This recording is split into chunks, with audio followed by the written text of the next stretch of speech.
Hello, Internet! Welcome to episode 294 of the Assorted Calibers podcast. The second of the podcast is a little bit for everyone. I'm Weer'd Beard, and tonight we are having an ACP Round Table. And so, of course, around the table, I would be remiss to not start with the lovely, the greatest, Erin Paulette!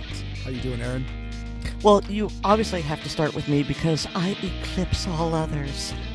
Oh, well played. Oh my God. And that's why. And that is why. You heard the dry laughter of David. How you doing, David? Been better, but glad to be here. And I thought that after Erin's comment, you were going to come back with something about ejection. We'll get there. And we have Oddball. I'm just wondering if you try to see how many times you can blow out the mic on Discord during the intro. The good news is I didn't blow out my mic locally. That is the important part. That is true. I mean, though it does square off, but you know what? That's what we're going for. I did max it. Oh yeah, but yes, but you didn't Mad Max it. Yes, when I listen to my voice being recorded by anybody else across Discord, there is a gap where Discord just goes, yeah, no, we're not playing this anymore. You guys do anything cool this weekend? I sealed my deck where the professional that I paid to seal my deck failed to properly do it. Isn't that great on doing some repair work that you paid somebody else to do, and it turned out no, you could have done it all by yourself. Yeah. David? Huh? Did you do anything this weekend? Let's see. Spent Saturday morning in front of the synagogue where things were blissfully uneventful. Sunday I had a permit class, which as people have heard me talk about, is an excessively long class, in my opinion, but still shorter than what New York inflicted on their citizens. And the funny part was, so let me just back up a step. Whenever I teach a permit class, there are almost always recent immigrants to Tennessee in the class. And they're usually from the Northeast or the West Coast. And in this class, there was a nice couple from Brooklyn. Mm-hmm. Which is where my dad grew up. So, I somewhat familiar with Brooklyn back in the day, so we chatted a little bit. 2 rows behind them is a guy in a Brooklyn t-shirt who is not from Brooklyn. He just picked up the t-shirt at a thrift store and happened to wear it that day. So, does it ever happen where somebody's wearing a shirt from a place and is actually from that place? Oh, yeah. Yeah, I had another student from New York who was wearing a New York sweatshirt. I mean, I would say it's more common not to be wearing the shirt from the place you're from, but it does happen. And Erin? No, not really. I know where you're going with this, though. And the thing is, you're a filthy, filthy liar because nothing happened this weekend. What happened was on Monday. That's true. Well, we did do it, and I'll say right now, I'm a bit bummed that Tiny didn't make it, and we had Xander on pre-show, but he was way too tired and had to nod out because those cows aren't going to milk themselves. But he shared his pictures with us, and what was your favorite picture that Xander shared? It was the baby chick. He's got. Look at that sun eclipse and that baby chicken. Oh God, it was so cute and so soft. But we drove up. We went up to an Airbnb in Vermont to see the solar eclipse, and it was just a great trip. It turned out some friends of ours said, "Oh, do you guys want to do something this weekend?" And like, "Yeah, no, we're bailing and going up to Vermont."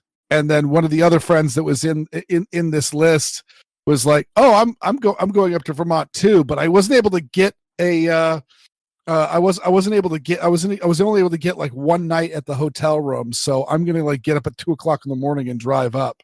And we're like, well, we've got there's an extra bedroom in this place that we've rented, so if you want to come up, or actually no, at first he was like, is there a couch I can sleep on there? Because actually that might make things a lot easier. And we just went, there's a whole extra bedroom. If you want, you can spend the whole time. And that turned out to be awesome because we had this guy's a guy I met in college. And so we've been friends forever. And he's a really, really great guy. And because of all the apocalypse porn that has been going across the news, like I was cooking like crazy all week and weekend. And my wife just packed like our entire fridge. It just went in, and we had enough food for a small army, so that we wouldn't have to hit any local grocery stores inside the totality zone. And so, yeah, we went up to a little small town in northern Vermont. We bought some maple syrup because, of course, we did.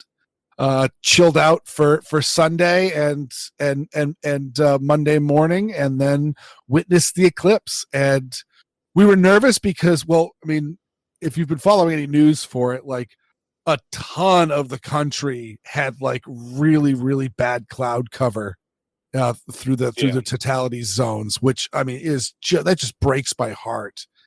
And we were on Monday overcast. I mean, we were not near the totality zone. We were supposed to get like 87 or 89%, but it was overcast, heavy overcast, till about an hour after the eclipse was supposed to end.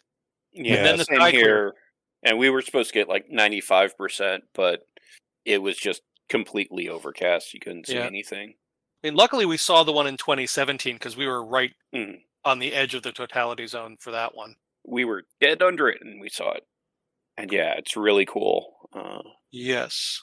Yeah, but that morning I got up alarmingly early, as Erin can attest to.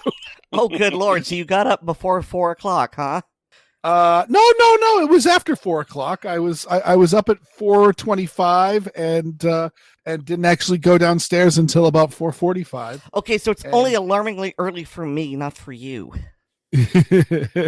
And I was looking outside, and we're just like on the edge of a mountain, on like a semi off-grid house.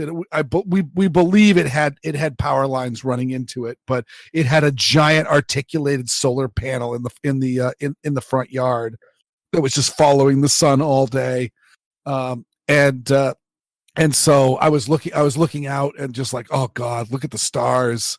And my wife's like, yeah, but I looked at the weather. Clouds are supposed to move in. I'm like, just let's not talk about that right now.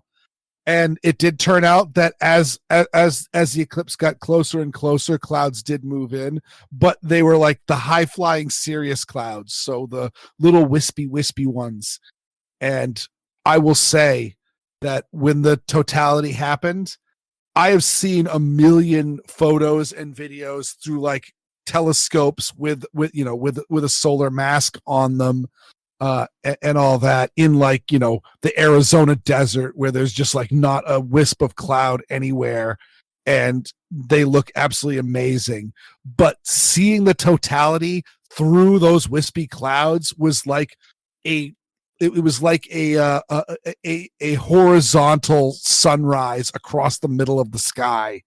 It was just because the clouds all kind of refracted in different colors, like it does at sunset when there's a little bit of cloud cover, and you get those like really, really brilliant sunsets. And then we saw some like the coronal ejections. There was some big old red glowing dots on the edge of the eclipse. There we go. Thank you.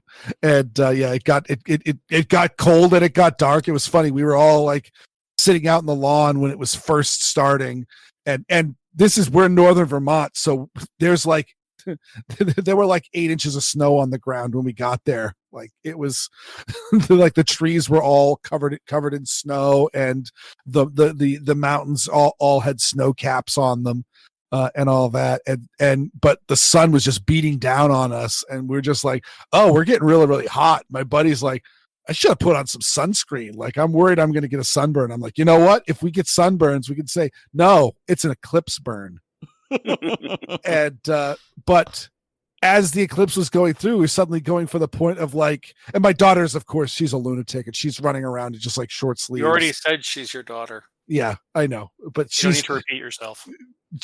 She is just as defiant to the weather as she is to her parents. And so so she was running around in short sleeves and all that. And something I was just like, as the eclipse is about halfway through, I'm like, you guys notice that like we're not sweltering anymore? I'm like, oh yeah, it is actually pretty comfortable. And then it's like, it's actually chilly. Like it's if it was going to stay this way for any length of time, I'd probably go inside and get a jacket.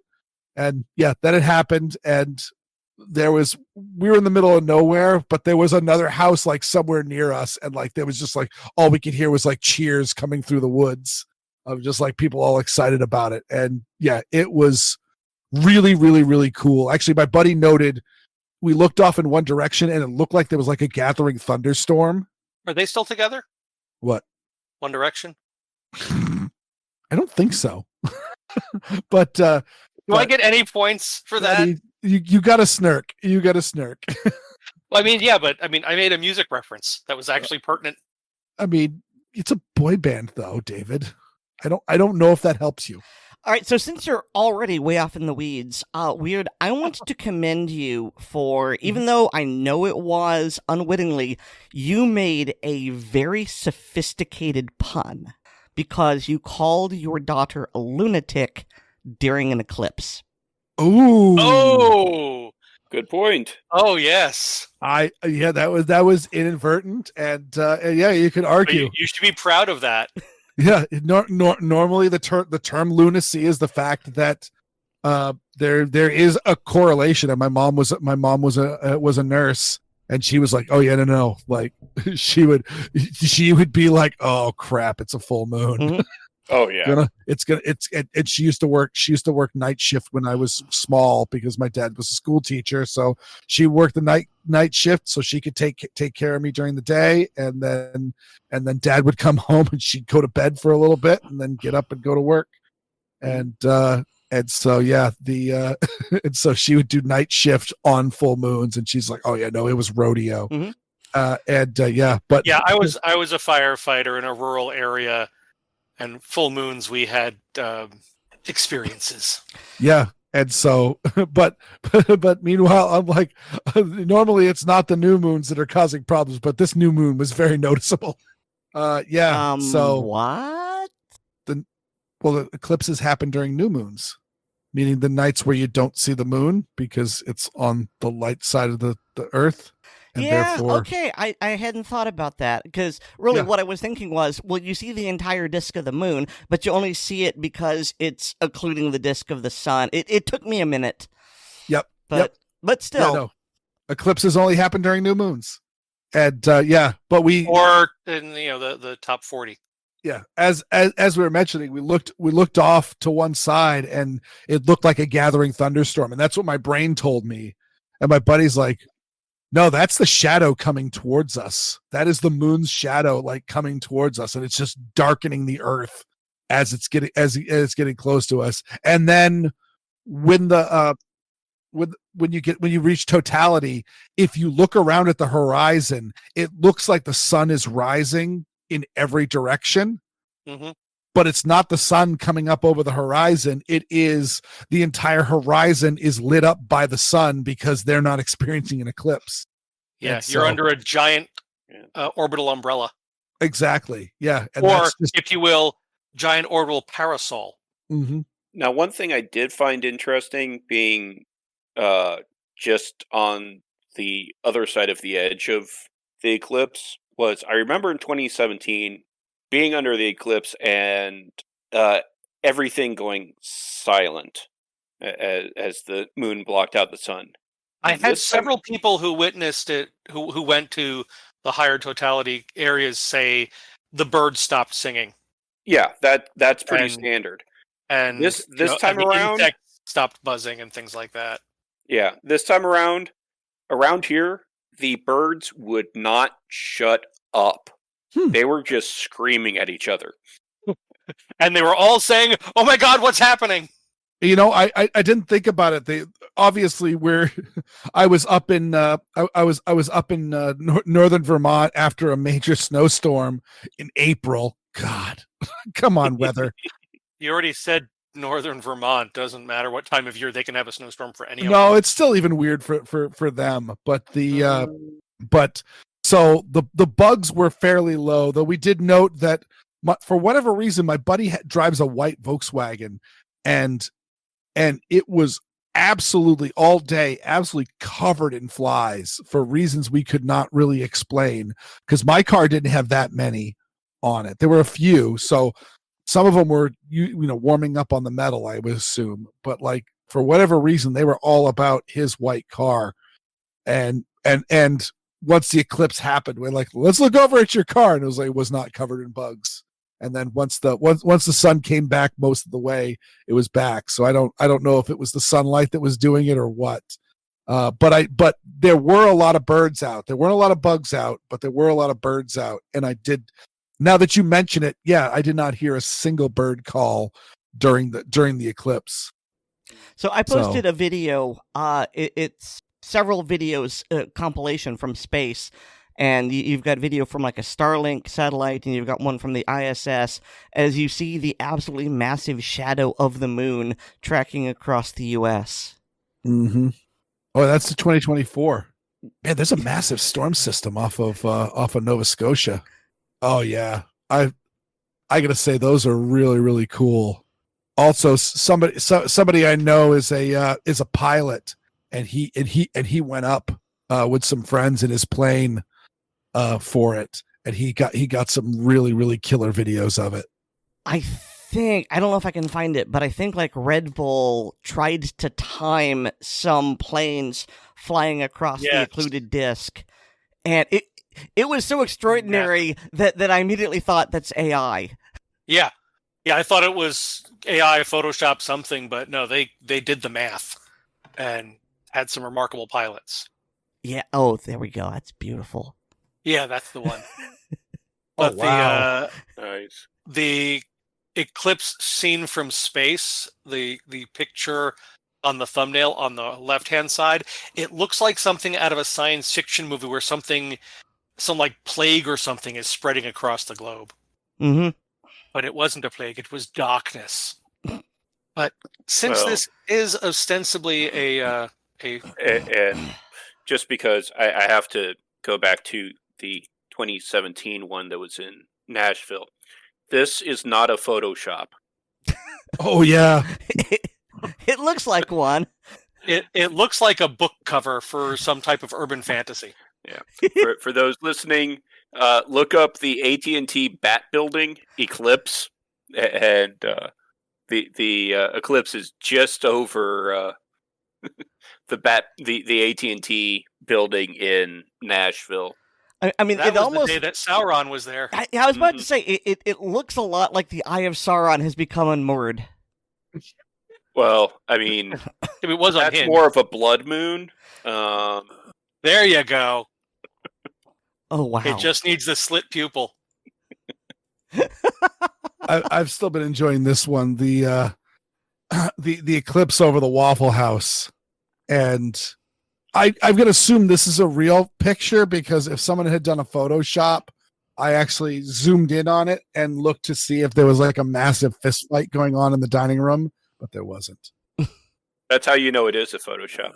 Well, except for the fact that it's Waffle House in the middle of the day. Yeah, well, okay, fair. I've been to lots of Waffle Houses, and I've never seen a fist fight in them, because I spent my early 20s in Maine, so therefore I have never been drunk at 2 a.m. and went to a Waffle House. I've been drunk at 2 a.m. and went to a Denny's.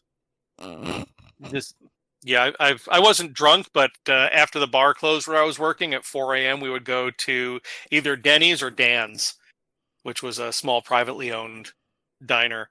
And yeah, you get to see some things, but I've also been to a Waffle House at 2 a.m. since I moved here, and you see more things. Yeah, you see things, man. I mean, there's that meme that Denny's is for Waffle House is for Denny's patrons who know how to fight. Yeah, there's some truth to that. Mm-hmm. Yeah, they graduate from Denny's and then they move on to Waffle House to learn the advanced course. Waffle foo. All right. Well, have we talked enough about the eclipse? Because I could wax poetic, but I will say one other thing. I mentioned the panic porn that we brought all our own food and all that, but it appears that I have not heard any like chaos stories about it. The one thing that we did hear is my buddy, he had to work today, and so he was contemplating bailing after the eclipse and just heading home early, and but he started calculating the route using I think he was using Waze, and just watching the arrive time get later and later and later as the roads just clogged with cars heading back south. Yeah, so, that's the real reason why, I've seen people making fun of the towns that we're going ahead and declaring emergencies and calling in the National Guard to help deal with stuff, etc. It's small town, and all of a sudden there's like 3 times as many people, and 80% of them have never been there before. Yep. Oh, there was the one in out by where Mad Mike lives, where they talked about how the town had done like a month or 2 of planning for this event, and the article was making fun of them. It was like weeks of planning for 40 minutes of activity. It's like, why do you think there wasn't emergencies? Is because they planned. I mean, how long did it take to plan the Normandy invasion?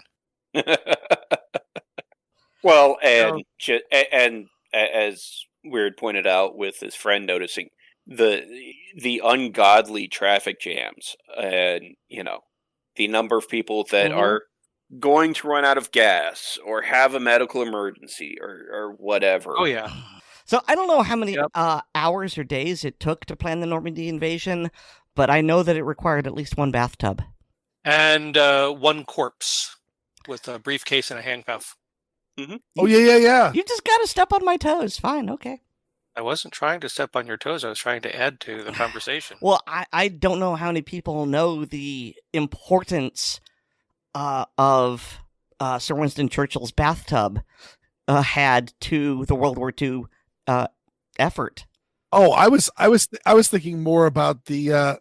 I know there was a story that, and I can't recount it exactly, but there was a story on putting a bathtub onto a battleship so that FDR could stay on it, and he wanted to take regular baths, probably because of the circulation in his legs. Yeah, but I also thought that was in reference to the Mulberry Harbors. Well, yes, and the thing is, Sir Winston Churchill, he loved taking baths, and I guess he would hold meetings while he was in the tub. Yeah, I mean, he would cover himself, but yeah, it's like, well, I can sit here and soak, and I can do things, and I'm not going to get into the importance of Mulberry Harbors because that's a really fascinating rabbit hole you all should get into, but they were absolutely necessary to the Normandy invasion, not so much establishing the beachhead, but after they've established the beachhead, how do you get the tanks into the French countryside? Well, you need these floatable harbors that they made out of concrete. And so at one point, whoever it was, and I've forgotten his name, and it's a tragedy, but he came up with this idea, and no one would listen to him, as I recall. And so he had a scale model, and he somehow got an audience with Sir Winston Churchill, and he demonstrated in Churchill's bath like it was a bath toy. I believe that was John Bernal. And also similarly, because it was around the same time and it involved Winston Churchill's bathtub, that was when Pykrete was demonstrated, and it wouldn't melt in the hot bath. And we got so very close to having the SS Habakkuk, or HMS Habakkuk. Yep. The ice and sawdust aircraft carrier. Yep. It's Unsinkable, still 'cause such it's a an crazy ice cube. concept. I know that they've tested it out and that it worked In the Great but, Lakes. Yeah. Yeah, but I just don't believe it. I mean, if I had $1 for every crazy idea that the Allies came up with during World War II, I would have a lot of dollars. Mm-hmm. Oh, just that not only the British came up with, but Churchill was interested in. Oh yeah, I mean, just the I just blanked on his name. The British armor boffin, who came up with all of the what they called them his funnies, but all of the bizarre tank designs, like the mine clearing tank and the fascine laying tank and all that stuff. That and one guy alone. Hobart. What if we take a Ferris wheel and strap a bunch of rockets to it and just light them and aim it vaguely at the beach? Yeah, St. Catherine's wheel. But yeah, Hobart. Thank you, Erin. Mm-hmm. Just his crazy ideas alone, the majority of which never went into production, but the ones that did worked. Yes. I still like the military bases with the inflatable tanks and the plywood barracks, and they had like 5 or 6 dudes just doing lots of like radio chatter. And George Patton, because he was kind of in disgrace at that point, so they put him in charge of the inflated tanks. And then there's the story about how the Germans had wooden tanks in order to fool the Allies, and so the British dropped a wooden bomb on them. Yeah, because that is a very British sense of humor. And at that point in time, weren't they using the 303 with the wooden cores? Those have been, I think the wooden cores were World War I. Oh, okay. And I think one of the Geneva or Hague, whichever it was, convention said they couldn't do that anymore. Why not? Were you giving them a splinter? Increased chance of infection. It was bullets that were designed to cause excessive suffering. Although, somebody shot through the torso with a 303 round is not going to suffer for long. It was a stump puller. That reminds me that the British, I think it was during their, I don't know if it was during the India colonization or when they were fighting in Afghanistan, but they actually had 2 different types of bullets, I think, for their machine gun. But one of them had sort of a round tip and the other one had a square tip. And the idea was that you use the square tip on the heathens so that it would hurt more. That was the Puckle gun. Yes, that was the Puckle gun. Okay. James Puckle came up with that idea, and it was square bullets for the heathens and round bullets for the Christians. I still haven't heard really a good explanation to that. Besides the fact, maybe it'll hurt more. I don't know. I mean, the man was an interesting inventor, but not well balanced. All right, so we are deeply in the weeds, and I'm going to try and get us out of them by exerting. I don't really know what to call it. It's escaped me, but I'm co-founder of this podcast. I have the right to do this, and so I am going to abuse my power and promote a fundraiser for the Hankins family. Now, Brennan and Emma Hankins are really wonderful people. They are gun owners, and I think everyone who knows them loves them. Yes. I feel kind of attached to them because during one of my panels at Life, the Universe, and Everything, Brennan proposed to Emma, and he actually, I don't think he planned it that way, but there was something I said, and he said, he wanted to build off what I said, because I was talking about dependas, and so when he proposed to his wife, he said, "Would you be my dependa?" And so... Apparently he had coordinated it to some degree with Larry. Larry wasn't on the panel, though. He was just in the audience. He was there, but apparently Brennan had talked to Larry about his plans. Oh, and okay.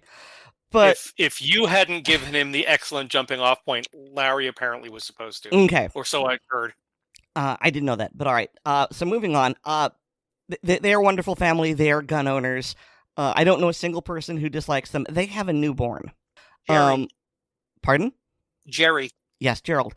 And they need help moving to Alaska because Brennan was medically discharged from the Air Force, and there are better job opportunities up in Alaska, and he needs help moving because he has to be up north by the 22nd of this month. And he's got family helping to convoy, and he's got to cover for fuel and travel expenses, and apparently you now have to have passports in order to cross the border into Canada and things like that. And so he really needs some help. Now, the good news is that by the time you hear this, it will probably already have happened because it only started like a few days ago, and he's asking for $10,000, and it's already 8.8, 8.6. My vision is really not good. But just in case it hasn't reached the goal by the time you hear this, please donate. If you just donate the cost of a coffee, it will really go a long way to helping a truly wonderful and kind and decent family to get where they need to go and help this man provide for his wife and child. And if it's already over, hey, guess what? I bet they'll figure out something to do with it. I mean, they have a newborn. That's not cheap. So that's all I have to say on the matter. There is, of course, a link in the show notes, and so please give it a follow.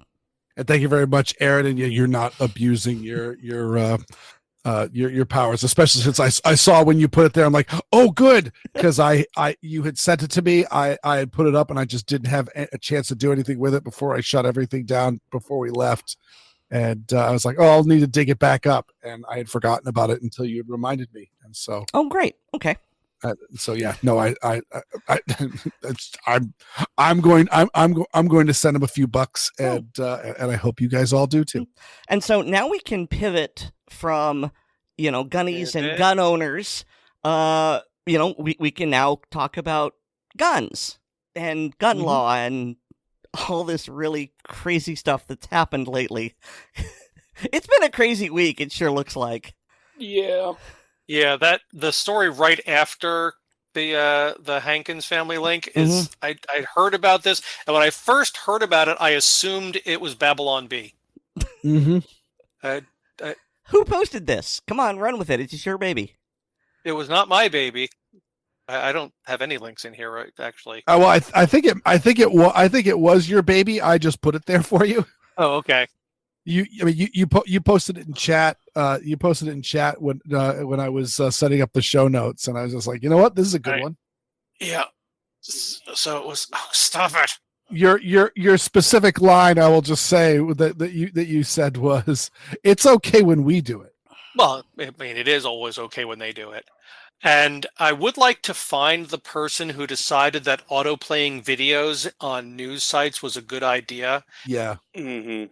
And hug them real tightly around the neck. Yeah. Okay. Especially either that or introduce them to Canadian military who've never read the Geneva Convention. Okay, so I'm going to make your life really easy. I don't know if you use Chrome or Firefox. If you use Firefox, you'll have to look it up. But if you use Chrome, I have this lovely extension called Autoplay Stopper. I love you so much. I know you do, because this is like the second or third time I've hooked you up with an extension that has made your life easier. Yes. You know what? I'm just going to add that to the show notes. Yes, please. Please do. Oh, because anyway, so what's the story we're talking about? Okay, yes. Hold on a second. The headline is, DC police dealt thousands of guns. ATF demands answers after concerning number found at crime scenes. So the ATF is investigating the DC Police Department for the number of guns that have gone through their hands and have wound up in the hands of criminals. Yes, that is true. There's a very disturbing statistic that really needs to be touched on, because Weer'd has mentioned before that it's the time to crime stat that's really super relevant here. And for nearly all of these, that time to crime is like 10 years. And so FFLs who have a time to crime that is significantly shorter, they get put on the ATF's naughty list called, I think, Notify 2, something like that, and they get looked at with a much more gimlet eye. And the DC police was doing this because, well, no one else would do it. No one else.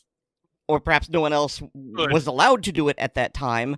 And so, as they were, they weren't technically selling guns. We'll get to that in a moment.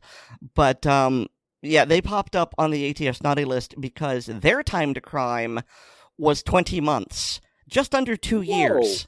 Yes. Yeah. Whereas the normal time to crime, I think you said, was 10 years. Yeah. Yeah. At the lowest I've ever heard was like 7 or 8.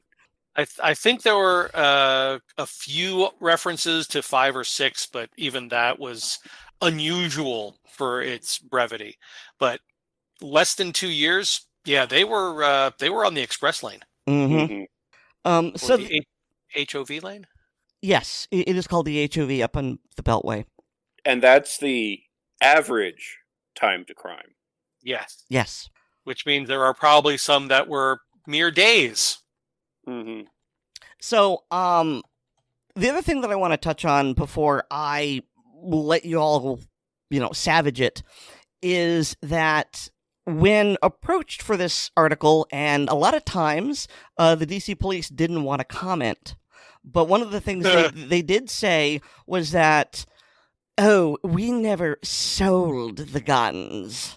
But what they acted as the the FFL, when you buy things and you have it shipped to the FFL, and then you have to go and you have to pick it up and fill out the forms.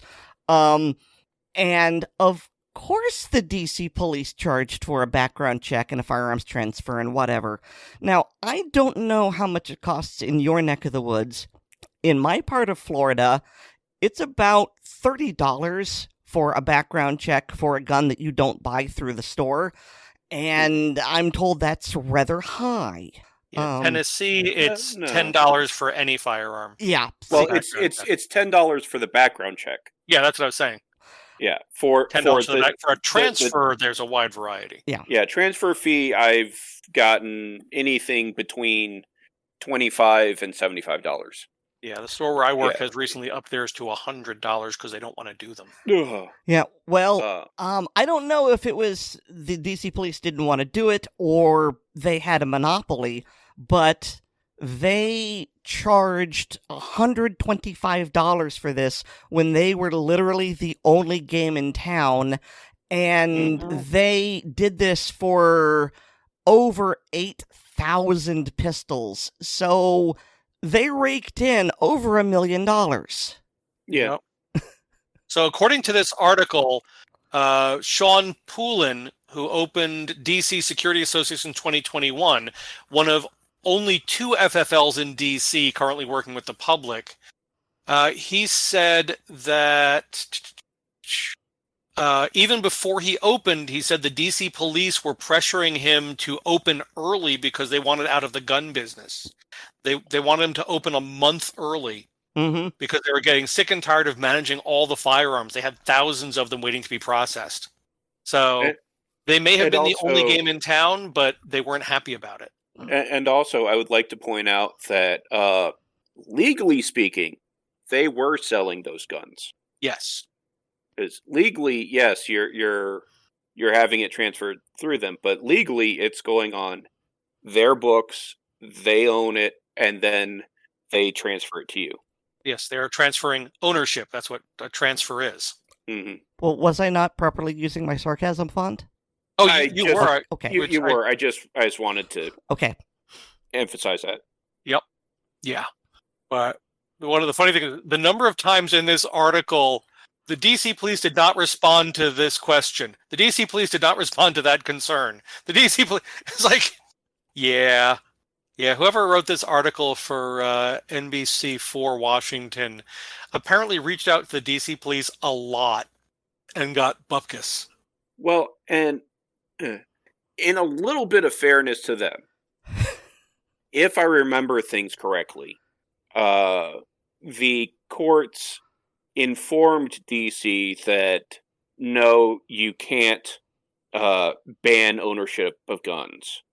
And then the went Heller decision, right? right, and then went, oh, and there's no way for residents of DC to obtain guns, because if they go outside the city, they are not residents of the state that they're in, so they can't obtain a handgun, which is unconstitutional. I mean, this was the So entire subject of Emily Miller's series, Emily Gets Her Gun. Yes. Mhm. There was actually one FFL in DC at that time. Weird. Do you remember who that was? Josh Sugarman, Yes. Violence Policy Coalition. Yeah, but apparently he wasn't making any sales. No, he was not. So it was basically, you have to open up a window that will do FFL transfers, at least until an actual gun shop sets up shop in DC. Yeah, and then DC threw as many roadblocks as they could in front of the people who actually wanted to open gun shops in DC. Of course. Yep. While claiming that they weren't. Yeah, Because- that's the big ironic thing is you have like California being a great example of we're going to get rid of private transfers because it's so much safer and better for people to do background checks through gun shops. Never mind the fact that like every time people say, look, just open up the NICS database to private citizens, because there's nothing like challenging on there, because when your local gun shop fills out your NICS check and sends it in, they get a proceed, don't proceed, and hold. Yep. And so and we that's don't and that's know why. Yeah. So yeah, if you got pinched through the joint or you're an axe murderer, they don't know. They just know that you're not allowed to have a gun. Yeah, we get one of those three answers: proceed, delay, or deny. If it's delay, they've got the 3 days. If it's a deny, we have a form that we give them where they can fill it out and send it into the FBI. I have been told that there is sometimes another option, which is the store will get a call saying, yeah, we'll be right there. I was there that day at the store when that happened. Lady came in, filled it out. It was, wow, this is taking a lot longer than usual. So it was kind of it was a delay without response. And then the police showed up and took her out in handcuffs, and about 10 minutes later, it came up as proceed.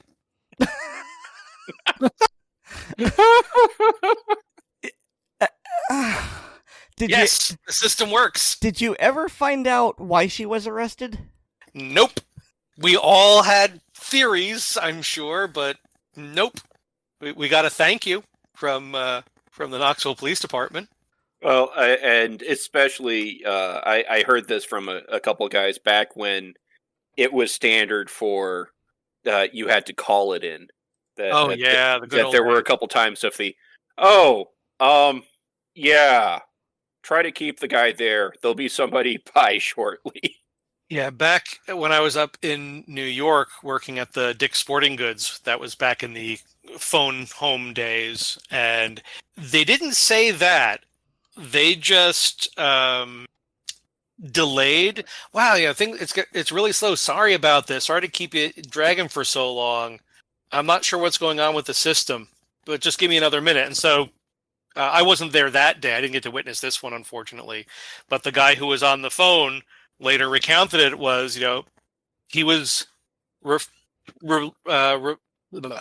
relaying this to the guy who was waiting for the background check that, they're having some problems with their system or something. It'll just be another couple minutes. Sorry about the wait. And then two local police officers, I think that was Colony. Doesn't matter. But two local police officers came in and had a talk with that guy and gave him some nice new jewelry. Isn't that sweet of them? Yep. And then the employee who was telling the story was like, I told the guy at the FBI or the lady at the FBI what had just happened. Is like, okay, good. Yeah, we're done. Thanks for your patience. Like, clearly the sale is not going to happen. No, at least not that day. I mean, it did kind of remind me of the story that Weird told. I think it was Weird about the police saying, yes, you won a free boat. Come to this address at this time. Mhm. And then we arrest everybody in the room. But also, this story reminds me, I believe Weird, it was you that mentioned all the stuff that has happened in California.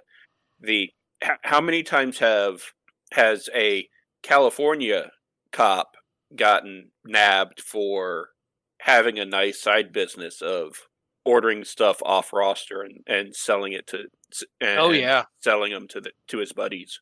Oh, I mean, Hasn't that happened in Massachusetts a few times as I mean, well? we did a whole segment with a guy who worked in a California gun shop and noting that, like, yeah, no, that's essentially the way to do it.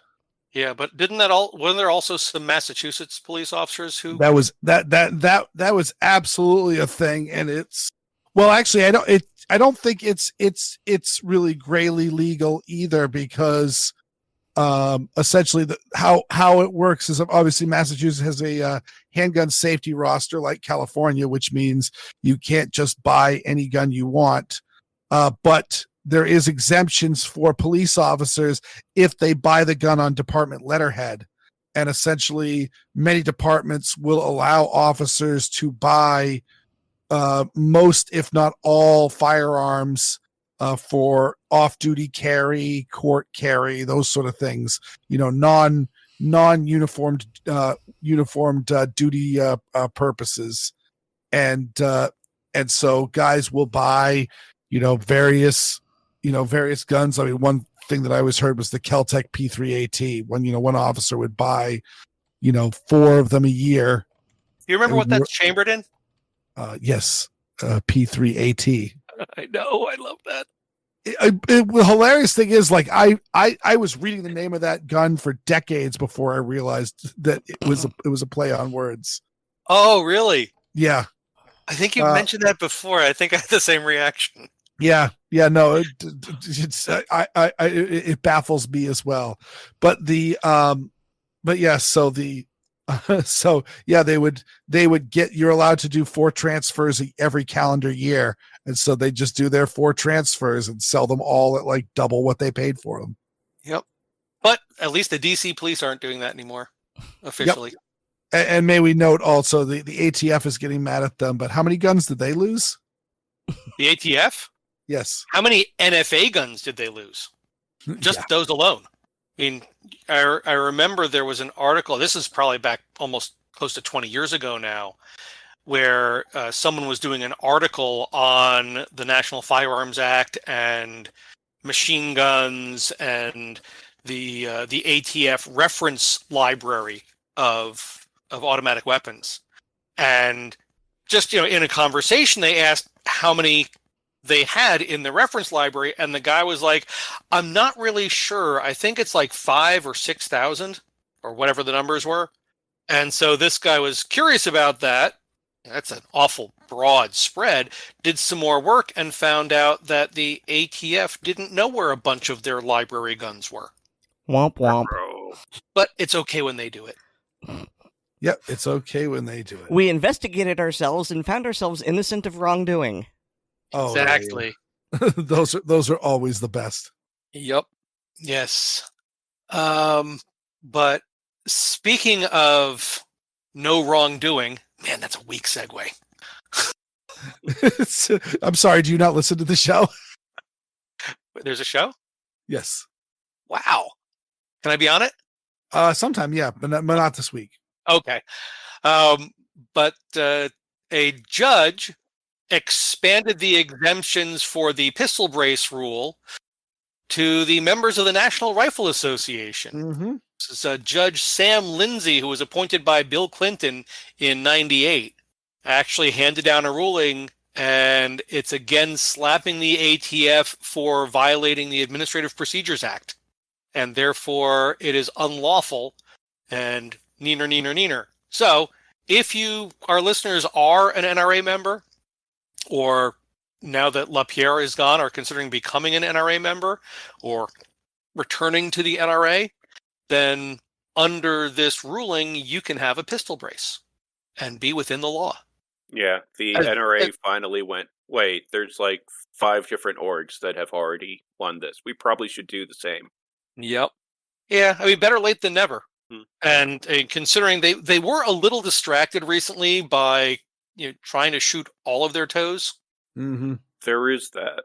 But like I said, now that actually, I think this was another thing that Weer'd said, was that now that LaPierre is gone, that the NRA will try to put on the appearance of being the actual Pro 2A organization to try to lure members back in.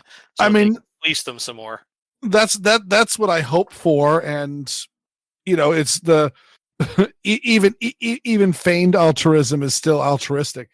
Well, I'm also reminded of, I think it was Milton Friedman, who had the comment that it's not enough to elect good people.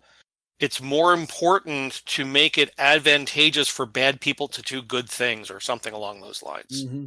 And I mean, if the punches to the head that the ATF has taken recently gets them to, as you said, act altruistically for self-interest, fine.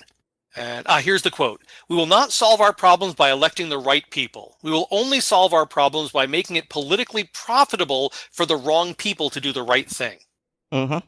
And yeah, I think that is what we all hope for the NRA, and this is a step in that direction, I think. Mm-hmm.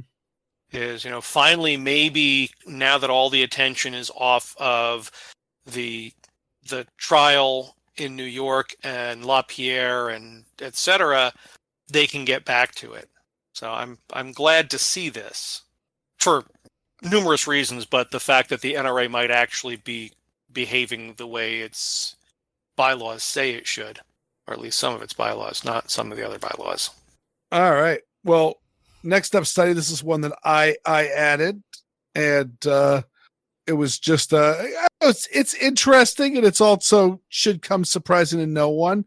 And that's a study on Colorado, and found that Colorado was one of those many states where it is a heavily gun-owning state, but it has some anti-gun cities and jurisdictions, Population centers. in it. And like Illinois is probably one of the other great examples of, all right, well, the anti-gun population centers passed a law that the rural sections did not agree with, and so they just started making essentially acts of defiance. New York Safe Act. Exactly, and the sheriffs have said, no, I'm not going to enforce that. And it turns out areas where the sheriff has said, I'm not going to enforce these gun laws, they're also not using red flag laws. Well, not as much. Not as much. That's true. Yeah, but again, it's so I know folks who live and have lived in Colorado, and lived in Colorado when a lot of the anti-gun changes occurred at the state level.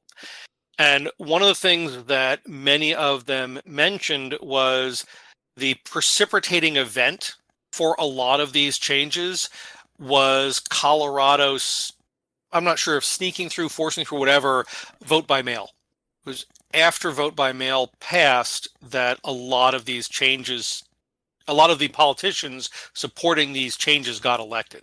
Now, I haven't done the research to know if that's accurate or if it's just coincidental, but it is. If it is true, it's pretty damning. But the fact that in most states, I believe that county sheriffs have a lot more power than most people realize. Well, it also helps that I believe in, well, maybe not all states, but I think in most states, the county sheriffs are elected rather than politically appointed. So they are better served by appealing to their constituents. Thank you.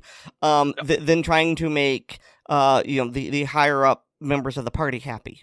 And a perfect example of that is the sheriffs in New York State are elected. The New York City Police Commissioner is appointed.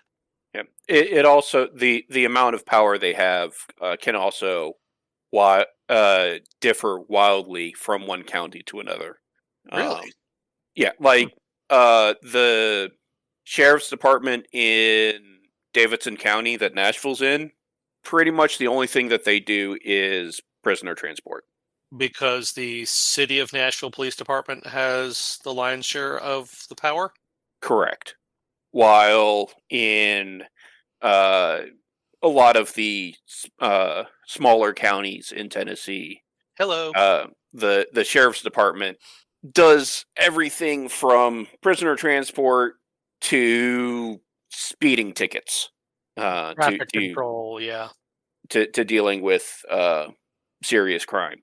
Yeah, that's pretty much Anderson County. I mean, there's the Oak Ridge Police Department, and I think a couple of other cities in Anderson County have their own police departments, but it's almost all county sheriff's deputies. In fact, a number of years ago, a guy ran for and won sheriff in Davidson County, where one of his big things was he wanted to just straight up abolish the sheriff's department.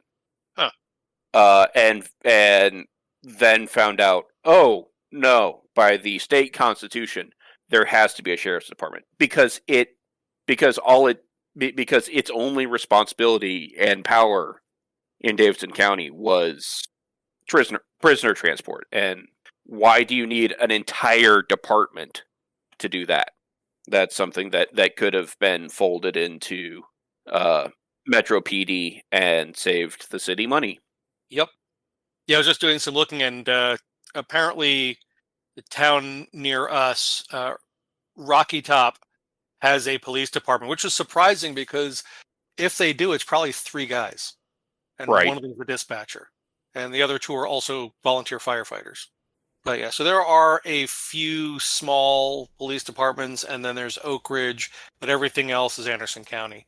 Whereas, like you said, in Davidson County, the city of Nashville is the 800-pound gorilla. Mm-hmm.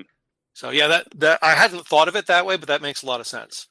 And with Davidson County, it's the same government. The county government and the city government's the same thing. Unlike where you're at, where the city government and the county government are separate entities. Right. Yeah, Knox County and City of Knoxville are 2 separate groupings, and they don't always like each other. But yeah, but with as we were talking about with the Colorado ERPO statutes, and it should not surprise anyone, as I think Erin said, that the Second Amendment sanctuary counties are issuing fewer of them. Because from what I have heard, again, I haven't read the laws and I wouldn't understand most of it if I did, but from what I've heard, a lot of the ERPOs are not really well thought out. I mean, the overall concept is not well thought out. We've all just agreed that's that. Right. But well, and there's also the practical matter, which it's vaguely related to some of the stuff that's been going on in the courts, where the areas that have the sanctuary cities, a larger population of that area is going to be pro Second Amendment and not think that the red flag law is really worth much. right. I mean, also there's the fact that it's been proven repeatedly that gun owners tendency are not just law-abiding, but generally more law-abiding than the average citizen. So there would be less cause. All right. Yeah, go ahead. Let's see. So, let's see. I can give you a This fantastic transition, Weird. Yeah. I didn't look at the notes. From fewer red flag laws to fewer gun sales. Look at that. That's what we that's why we hire professionals here at ACP. Wait, you guys get paid? I'm worth every penny I get paid, and someday I'll get paid a penny. But yeah, this is actually something that we've been talking about at work. Is Go ahead. That gun sales, let me put it this way. 2020, the market went insane.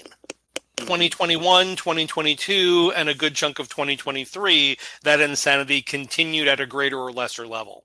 2024, it's been tapering off, and there are any number of theories as to why. But we've noticed that, for example, it was either February or March, the store where the company that I work for, a number of stores didn't meet their sales goals for the first time in several years, because the goals were set based on expectation and it didn't happen. So we've also been, those of us who are involved in the firearms industry have also been noticing that accessory prices, so optics, magazines, parts, AR parts kits are at a relatively low price considering the past few years. Right. And it kind of reminds me of the mirror image of the lead up to the 2016 presidential election. So that time, everybody knew Hillary was going to get in. There was no doubt that Hillary was going to win. And gun sales were fairly intense and prices were up. And then Trump got elected and we had what was called in the gun world the Trump slump, because there's this huge sigh of relief and all the people who were panic buying stopped.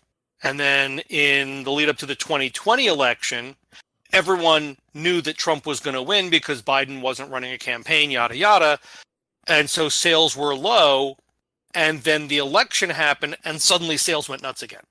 Well, let us also not forget the complete lunacy of the pandemic, the lockdown, the George Floyd riots, where many people, for whatever reason, decided, many for the first time, I need to get a gun. Exactly. Well, and on top of that, during the pandemic, people were spending insane amounts of money all over the place. Oh, yeah, it wasn't just guns. But some of the numbers being reported are actually not much off of the 2019 numbers. Right. And in fact, from what I understand, we've actually still been above the 2019 numbers. Yeah, I think it was either February or March was the closest we got to the 2019 numbers, but still higher. So it's not that gun sales are low. They were still trending up. It's just that massive spike threw off the expectations. And as most industries do at one point or another, is sales are really good. This is how it's always going to be. Mm-hmm. And then it's not. Well, like it says at the end of the article, the person being interviewed says the floor of this new market remains higher than the ceiling of the last market. Right. Yeah, that's a great quote. Mm-hmm. That's definitely the pull quote.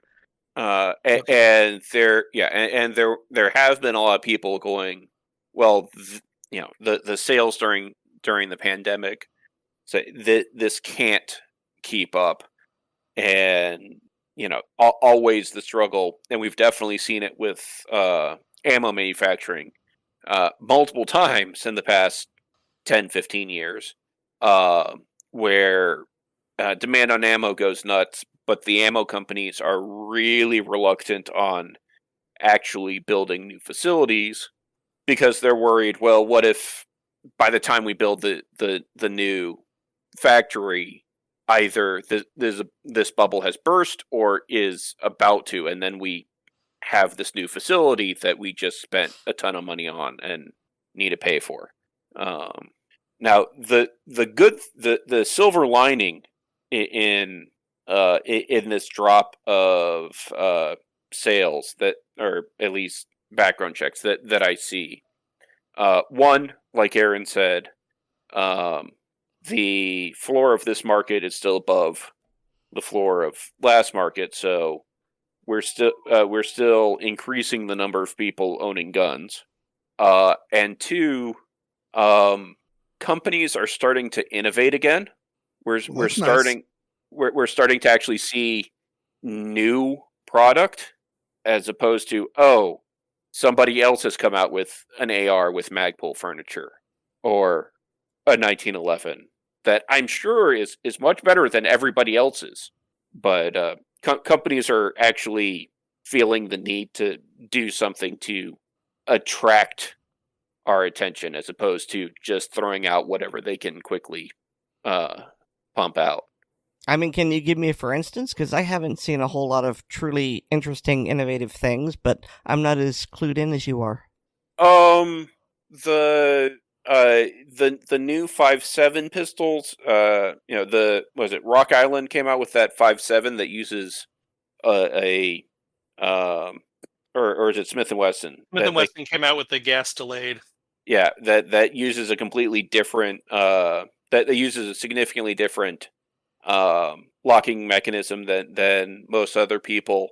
And Smith & Wesson again with yes, Keltec also had a folding PCC, but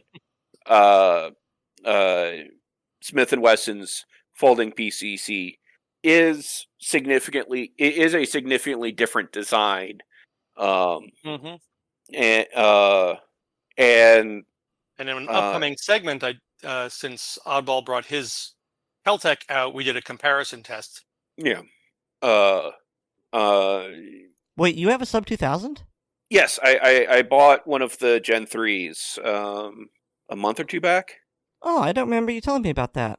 I thought I did. Oh. That's the one that has the rotating forend, right?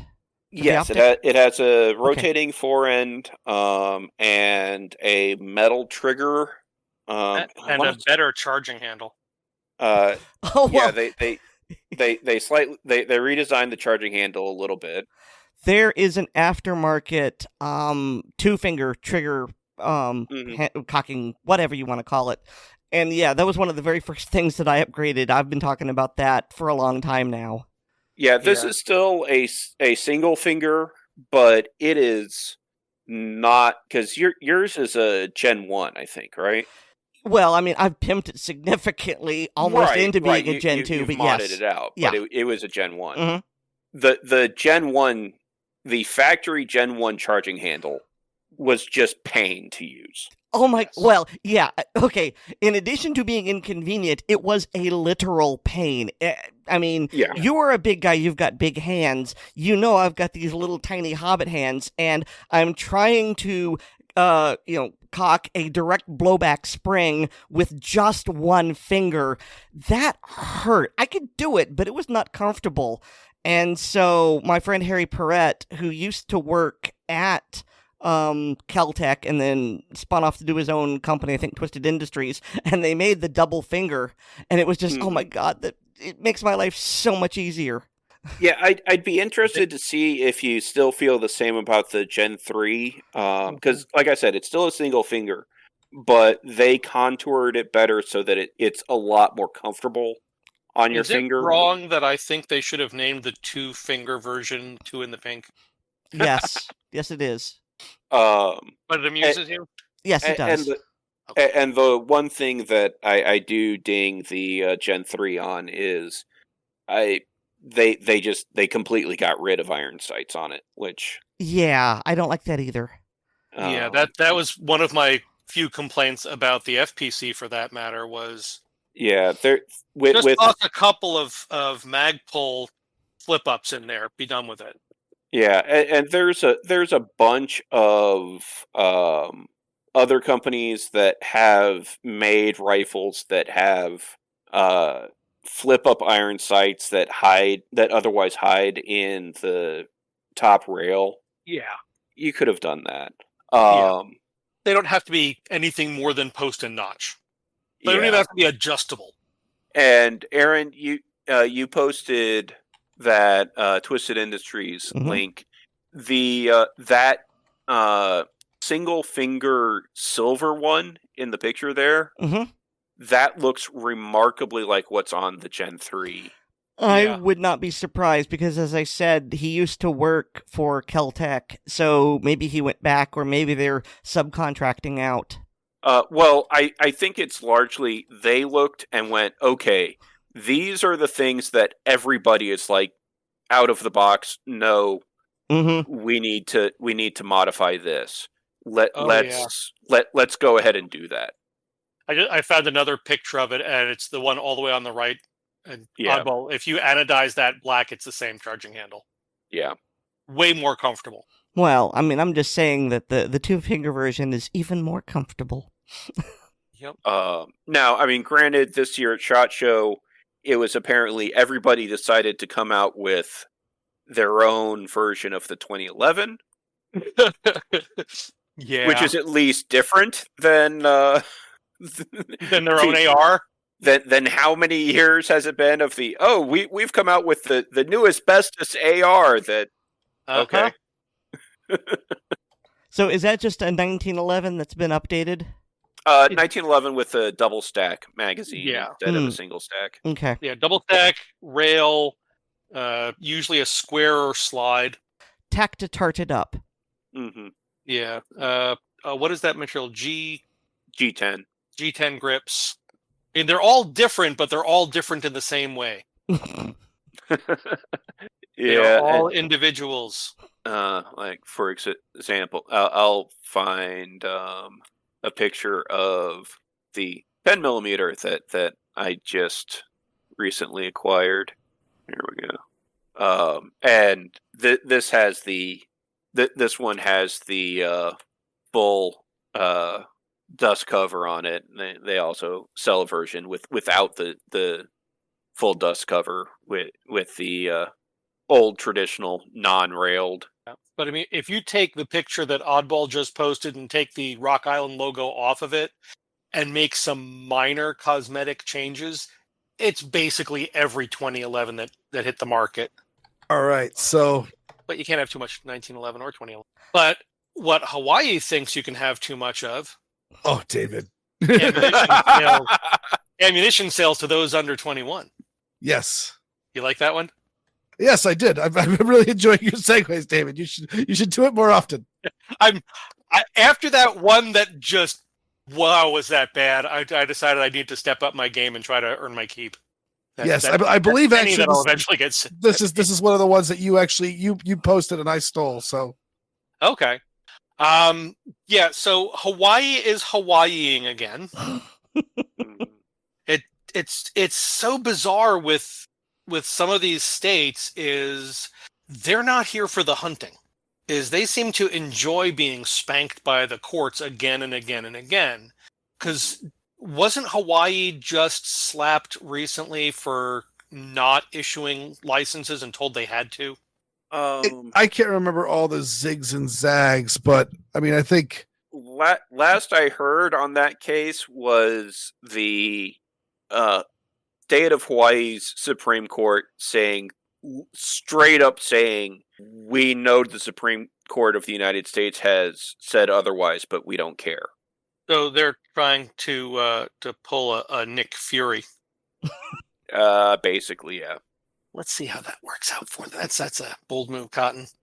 But what Hawaii did do is they are passing a law to raise the minimum age for purchasing ammunition to 21.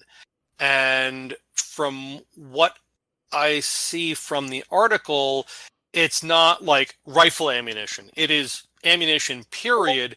And it says the proposal bumps the age of purchase for ammunition to 21, requires retailers to check the government-issued ID of purchasers to verify age, but also makes it a crime for adults under 21 to own, possess, or control ammunition.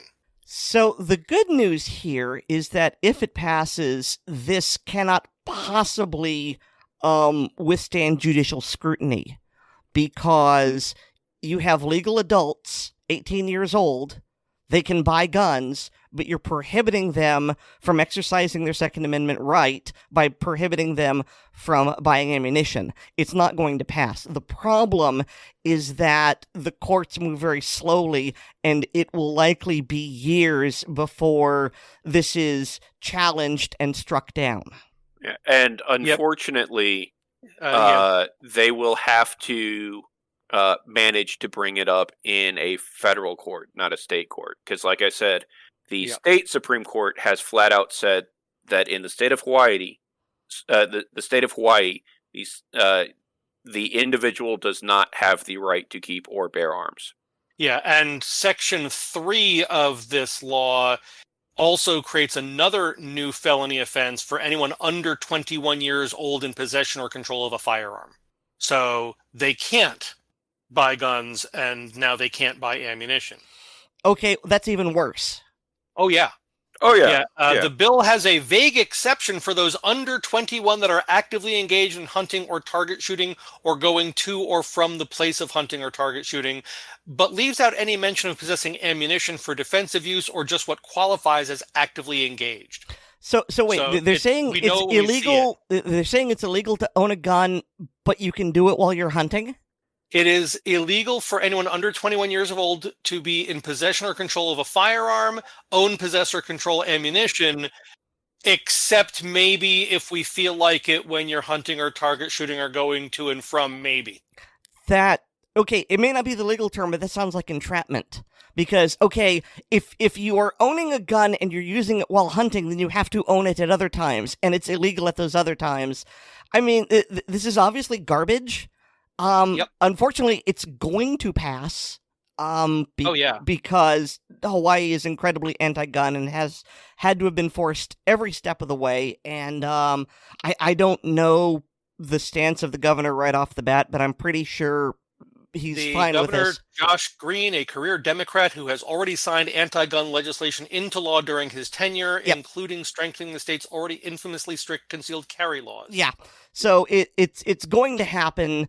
And as I said, this so obviously infringes a constitutional right of adults that it will be struck down. It's just how many people are going to be hurt, how long will it take, and how much will it cost? Yeah. Right. And you call it entrapment, I call it fudgery.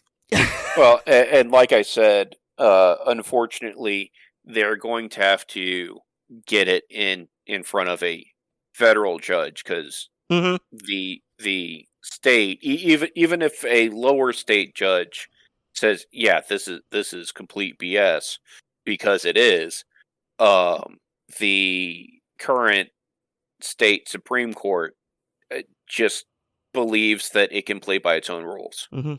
Yeah. And so far, they haven't been brought to task for that. But hey, we might get another court opinion that cites the TV show The Wire.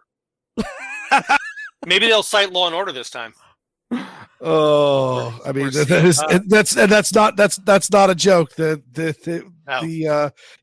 previous one that we alluded to and that said that Hawaiians do not have the right to keep and bear arms did reference the TV show The Wire. Oh, and what's worse is the quote was, the thing about the old days was the old days.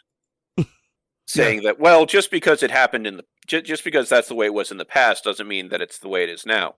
When there is no change in written law.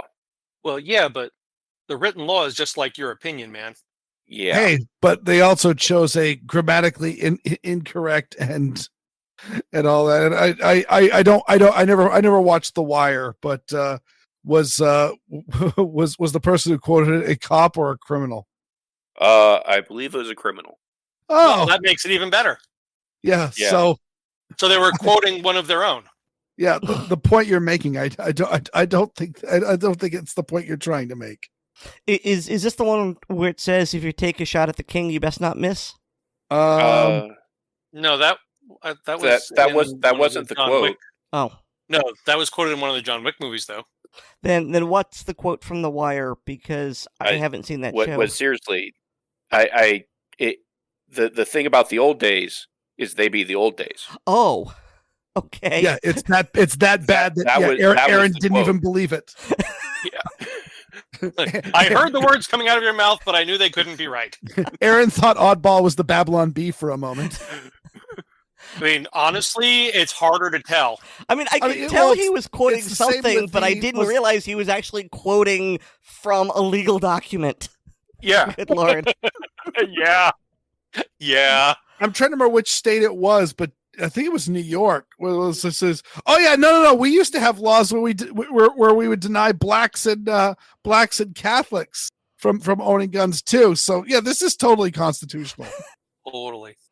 Yeah, That was and New Erin, York, wasn't it? they also cited, quote, the spirit of aloha. Yeah, that one I remember. Spirit of Aloha. Yeah. So speaking of comedy,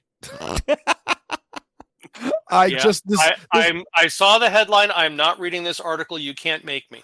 this got handed to me like hours before we started recording by friend of the show with a common name, who I'll note has just got a new puppy who also has a common name, and it's adorable. Oh my God. And the puppy's common name was my fault. Oh, he's finally good. decided on that. Okay, last I talked to him, he was kind of waffling. But I agree. Puppy looks like that name. Oh, yes. Yep. Puppy is... I cannot even conceive of how soft that puppy must be. Yeah, no, I would definitely love that puppy until my eyes swelled shut. Yeah, and the thing is, which I haven't told Panya, is that if she had taken me up on saying, hey, we could ask him if we could crash on his couch and witness the eclipse, she would have been able to pet Puppy. Oh, that would have got you seeing eclipse. Right? Because there's so much softness. I know, but we're all experiencing cute aggression here. Yes, but who's not cute? He's so cute, he makes me angry. No, is David Hogg. And I'm just going to read the title. This is from Breitbart. Exclusive. Hogg Wild. Filings show left-wing Gen Z pack blew more than $1 million on travel expenses, consultants, and spent little on candidates. And did he hire Wayne LaPierre's financial advisors? They need a job. I mean, it certainly wasn't David Hogg, but so David Hogg created a pack for who we mentioned in last episode, Representative Maxwell Frost from Florida, who is the guy who introduced the zombie guns law because he's stupid. And so David Hogg formed a pack to help elect him by making himself rich. As you do. Yeah, and I don't know. I don't know my campaign finance laws. I just know that like we tried to clean up campaign finances by making them so much dirtier. So but they're honestly dirty now. Yeah. And so I don't know if we're going to get anything Don't you see how that's worse? Meme.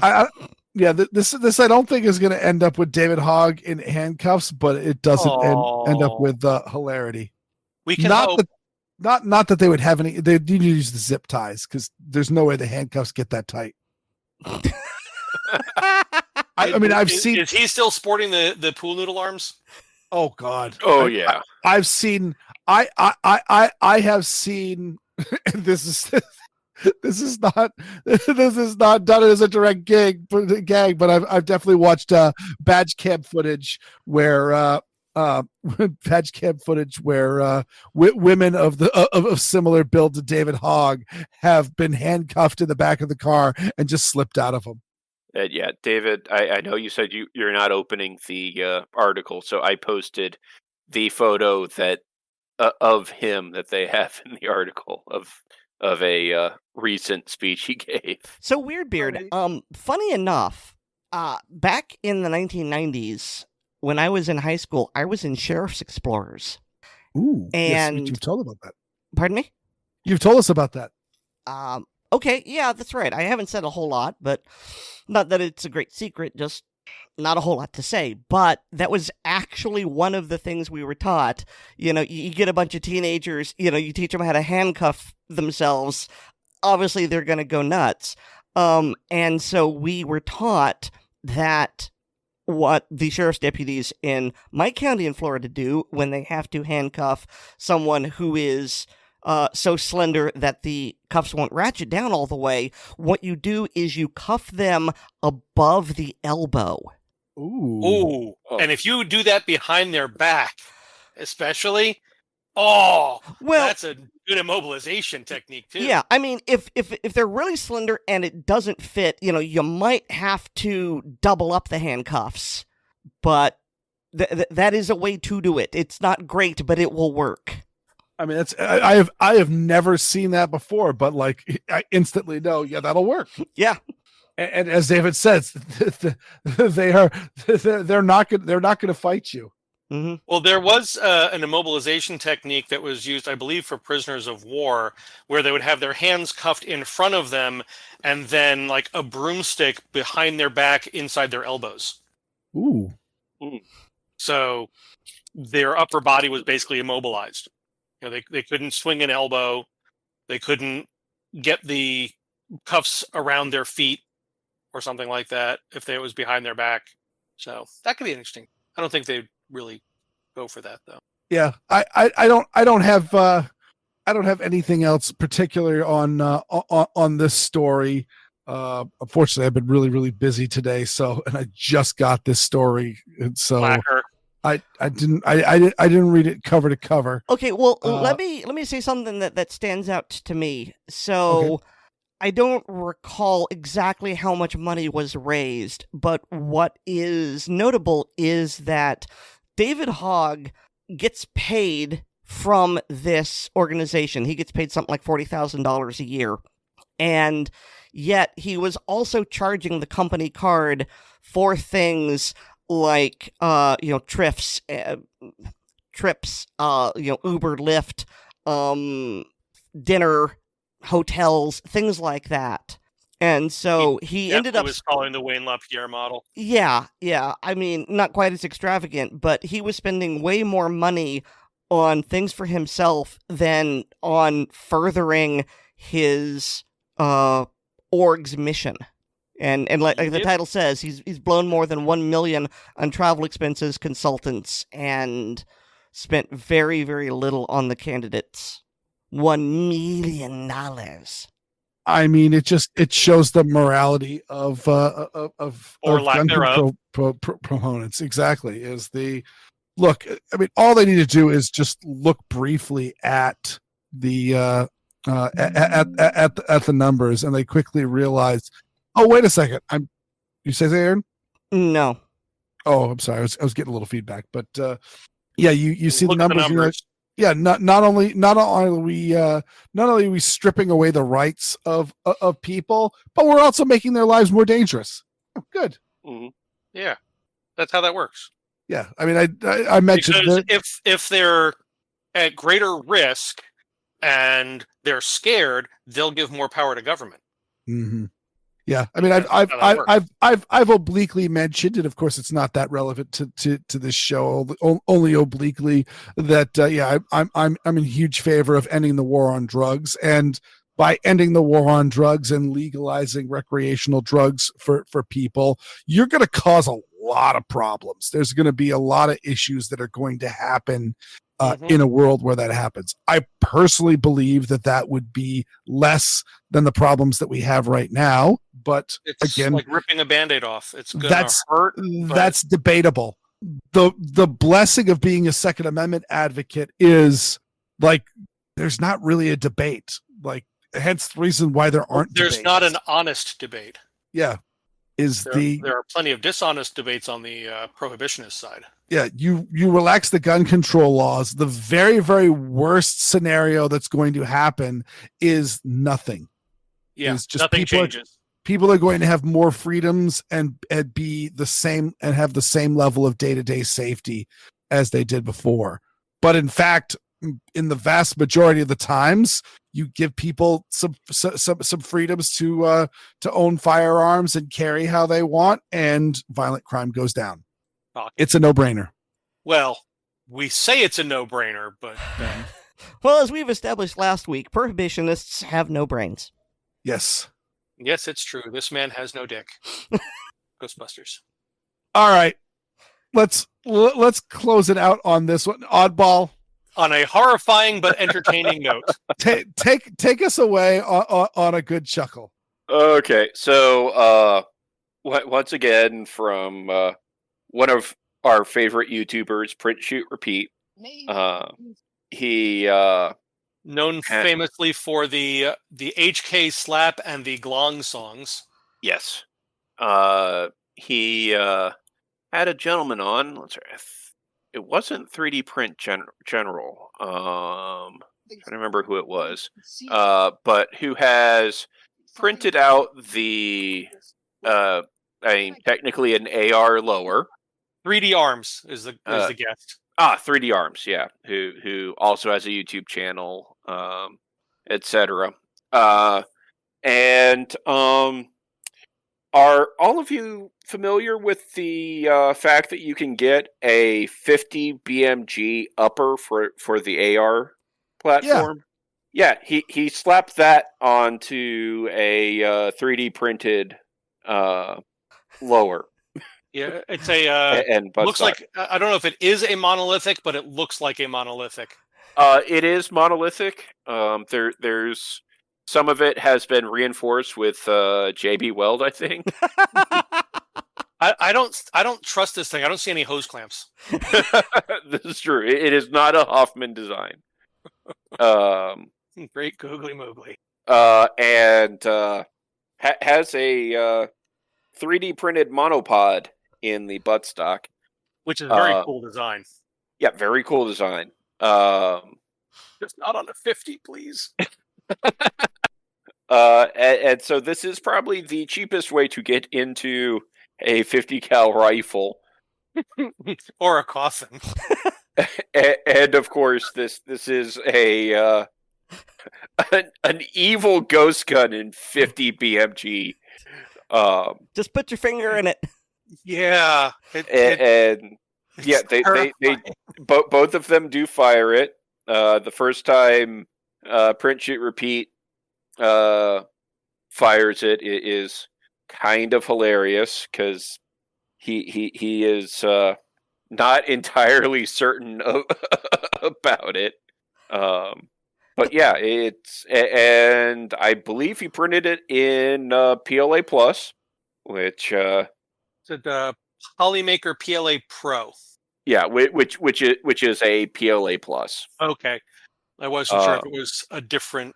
Yeah, it's their branded PLA Plus. Okay. But yeah, so once again, it's the whole 3D printed guns you can do a lot with it. Now, of course, with this, there's the thing that I've reminded folks with most AR lower uppers is especially with this being a bolt action, all of the pressure of the round going off is contained in the factory made metal chamber and upper. Mm-hmm. So it's really not that concerning. It's not going to blow up, but all of the force is coming straight back, direct line into the plastic components. Yeah, the only thing bad that could happen, you're definitely not going to have a Scott from Kentucky Ballistics instance in this unless you are using super dodgy ammo like he did, and actually have an ammo failure. Right. If the ammunition works properly, there's really zero chance that the barrel and bolt and chamber are going to have a failure. Right. Correct.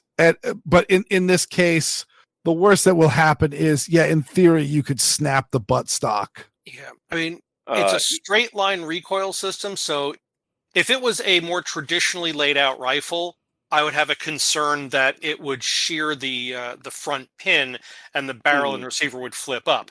It's not. It's straight back. So honestly, I think the most likely thing is after a few shots, you might start seeing some layer separation in the stock. Right. Now, they did have a failure. Oh. The first shot, the monopod snapped in half. Yeah, that's legit. It sheared off. I think at a layer line, which is not terribly surprising. No, and I wouldn't be surprised if Print Shoot Repeat says, "I'm going to try that again, but I'm going to change the angle." Actually, it did not happen while he was shooting it. And the first shot that he took, he actually got a light primer strike, and he The was shaking horror. a little bit. I'm sure. It was just the. But yeah, I was told, yeah, just go ahead and try dropping the firing pin on it a second time. It's like, okay. now I'm at about 20 minutes in. They're showing a close up of the receiver. Excuse me, the lower. Pardon me. Mm-hmm. Lower receiver. And if it was monolithic, it isn't anymore, because Right. if you go to the 20-minute mark, you can see there's a crack above the pistol grip and along the stock line and then down, which honestly is exactly where I would expect a failure from that bolt and barrel coming back against the plastic. Mhm. And, like I said, it's not going to be a catastrophic failure. It's going to be, it'll start to crack and you'll notice the crack and you'll stop doing it. Mm. Or grab some hose clamps. Hoffman. Yes. Or more JB Weld. Oddball, what is that 3D print glue that you suggested? Gloop. Gloop.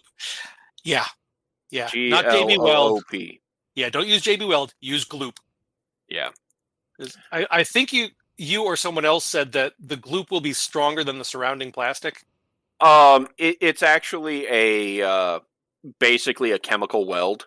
So the welded point may very well be stronger than the surrounding filament. Yeah. So you're not gluing it together so much as you are making it one. 3D glue. In other 3D printing news, I tripped over. Apparently, there's some mad lads came up with a design for 3D printed drum magazines for various 9mm firearms that I may just have to try. I took a look at it. It is a very clean design. Is it one of the ones where it prints the spring as well, or do you need to add a spring? Yeah, you have to purchase a flat coil spring. Yeah, but obviously there are bolts and heat set inserts and all that. But it is very similar, although obviously modified for the print environment, to the Magpul drums, because I've had a couple of those apart for repairs, and it's clearly based on that. But whoever did the design work did a really, really nice job. And public service announcement: if you have a Magpul drum, do not disassemble it. Yeah, that's a good point. I had to for repairs to other people's drums, but yeah, no, that flat coil spring is under a lot of tension, and if you are not careful taking that thing apart, it will hurt you. Well, that and I believe somebody that we know, I won't say names, did remove the black plastic bullet-looking things in it, and that strip is needed for the function of the magazine, and it's not easy to get back in. I thought you were going to say something like how it launched into orbit and was never seen again. No, those are the rounds that fill the stack so that the follower gets all the way, so that the last round in the magazine actually can reach the chamber. Mm-hmm. Yeah. But no, let's take a look at, and with this design, one of the really cool things about it is the magazine tower, the part that goes into the pistol grip, is a dovetail component. Yeah, it's a module in of itself, so you can just print out the proper tower for the gun you want, and the right number of, basically they're like bullet beads strung together for that follower lead, and you've got something that'll work in any 9mm pistol grip or magwell. It's really very clever, and it makes me want to get heat set inserts even more. It's just like any other tool. The tool itself is the cheap part. All the accessories. And it's still your fault, but I don't mind. Not sorry. No, you're not. And plus, I have a basket full of Lucky Cats right next to me. I will, when the last two print out, I will take a picture of the Lucky Cat family. Well, you know who this roundtable is the fault of? Our members, our listeners. Our listeners. Thanks to Not a each, mag dump. thanks to each and every one of our listeners, and a very special thanks to all our supporters on Patreon. To be our Patreon patron, go to patreon.com/Assorted Calibers Podcast to sign up. They get an early list of the podcast, plus bonus content like hilarious blooper reels, the ACB film tracks, and the ACB mag dump, which is kind of like this, except for it's got potty words and we don't talk about gun stuff as much. Also, please remember to rate us on Apple Podcasts, subscribe to us on the platform of your choice, and share the show with your friends, both online and off. I get a blog. It's weirdworld.com. That's WEERD world.com. And hear me weekly on Handgun Radio on the Firearms Radio Network. And you can get more from me at Linktree/Erin Paulette. That's linktree.ee. Everyone in their own key. /Erin Paulette, all one word. David, where can people find you? Well, right here, of course, I'm also a regular... We try that in English. I'm also a regular contributor on Blue Collar Prepping at bluecollarprepping.blogspot.com. An occasional guest on Handgun Radio when they don't have it wee early in the morning. I can also be found most Saturday mornings sitting outside my synagogue. And as a published author, my books can be found on Amazon under Brennabach and David Bach. And Oddball, where can people find you? You can find me on my blog at gunscarstech.com or on the ACP Facebook group. You can also find me here when I actually remember to do segments. And I am a regular on Handgun Radio because I don't sleep. And so I don't get hit with a frying pan, I must comment that you should all check out my wife's podcast, Meowcore, about heavy metal and cats. And thanks to Nate Spencer for our music. Weird's daughter is a lunatic, and that just proves that you get your insanity from your kids. Our mental illnesses, and they are many, are assorted, and so's our podcast. Good night, everybody. Good night.